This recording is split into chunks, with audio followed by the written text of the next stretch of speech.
Breaking news in the case against Casey Anthony. Seems like a shocking turnaround by her family. From the beginning, they've maintained Casey's innocence in her 3-year-old daughter's disappearance.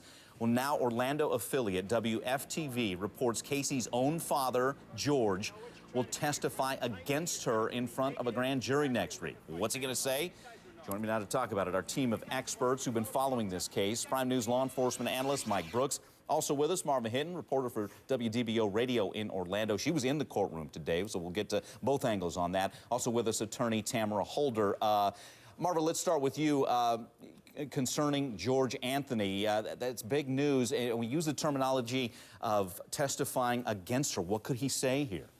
Well, he's going to talk about something that we've already heard about, Mike, reportedly. He's going to talk about Casey, the confrontation he had with Casey when she didn't want him to go inside her trunk.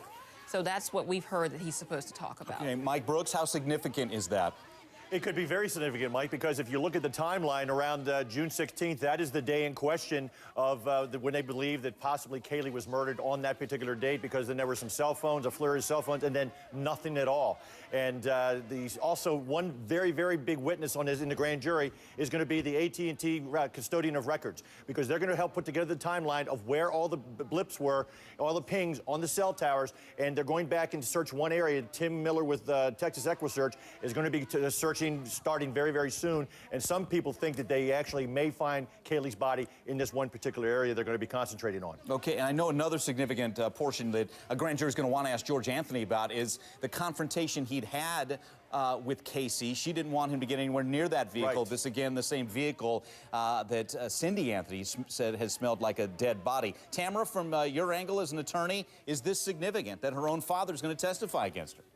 No, I mean, here's a girl who has her own car, her own property, and she doesn't want her parents going into the trunk of her car. What is significant isn't the confrontation, but what was found in the back of the car. If she doesn't want her parent to go into the car, who cares? Did they find anything in the trunk? That's what's important. But what was she hiding in that trunk that she didn't want her father to go near it? In fact, it's her mother's car. Okay, well, let's find out if anything was found. I don't want somebody going into the trunk of my car. I don't want my parents going and searching and through my property. So again, it's not her property. Again, she drives that car primarily. If she doesn't want somebody going into the trunk of the car, the issue is what was found in the trunk of the car, not the confrontation surrounding it. Well, let's look at the evidence that was found a little bit later on in the car. A decomposing body was in the back of that car. So when was it in there? When had it been placed in there? It was probably along the same timeline, Tamara, as when her father confronted her, right around June 16th. Well, your key word is probably around the same time. We don't know. And remember that... And that's why the cell records, are going to be a key in his grand jury testimony, because they're going to be able to see exactly where she went and where she didn't go. Hey, Tamara, again, to Mike's point about the evidence found in the car, we're talking about large amounts of chloroform. We know the accidental death theory here, that many people think Casey, for example, could have gone out to party and used the chloroform on little Kaylee. And that, again, that is a theory. Casey Anthony's not been convicted of anything, but wouldn't you be concerned if you're defending her and that's what you're staring at, that kind of evidence in that vehicle? And again, that's why she wouldn't let George, her father, near the vehicle, if that's what's in there. Well, remember, we're all talking about circumstantial evidence right now. We're talking about a fight. We're talking about bizarre behavior on her behalf. We're talking about maybe some evidence. Remember, the hair that was found in the trunk has not been confirmed because the defense attorney has not received that information yet. But what's important is we don't have a body, and I really don't think that they have enough to take this to the grand jury and seek an indictment. The state's attorney has got to be very, very careful. Okay, I want to hit on another point today. Marva, you were in court today. Jose Baez, Casey's attorney, asking for more freedom for Casey so she can go out and look for Kaylee. Is that what went down?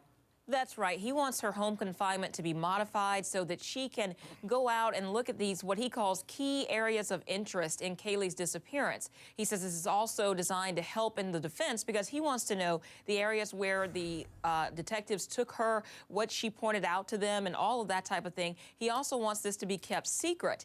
Now, the state, of course, was against this. The county was against this. They said, how are we going to maintain any idea where she is if you just let her go out and do whatever she wants? Yeah, and I know the judge even asked, hey, she could even tamper with evidence out there. I want to get a call in here. Maya in New York. Maya, what do you think of this theory or this request to let Casey have more freedom? You know, at first I thought it was kind of crazy, but Casey is very, well, she's not discreet in what she does.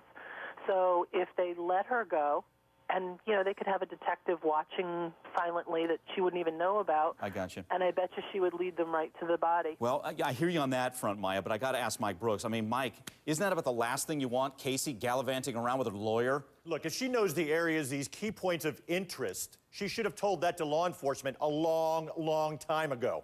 Everything all the places she took law enforcement before, it was all a lie. Universal Studios, you name it, and everything that was coming out of her mouth and that has come out of her mouth today, till today, up to now, has been a total lie. Tamara, that's right. I mean, I find it to be a ridiculous request for someone we can't trust. We're going to give someone who's lied through her teeth for 4 months more freedom?